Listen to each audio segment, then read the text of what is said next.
வீதி உலா வர்றார்.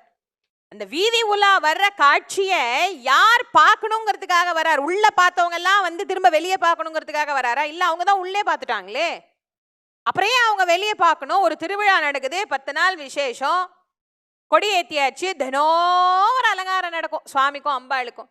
சில வீட்டில் குழந்தை பிறந்திருக்கும், சில வீட்டில் யாராவது இறந்திருப்பாங்க, சில வீட்டில் சில பேருக்கு சில நியதிகள் இருக்கும், இத்தனை நாள் தான் கழிச்சு தான் கோவிலுக்கு போகணும். சிலருக்கு உடம்பு சரியில்லாமல் இருக்கும், அன்னைக்கு குளிச்சிருக்க முடியாது, குளிச்சுட்டு தான் கோயிலுக்கு போகணும்னு ஒரு நியதியில் வாழ்பவர்.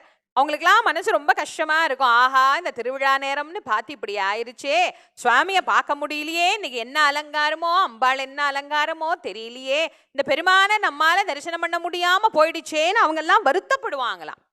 அதனால இறைவன் என்ன பண்றாரு?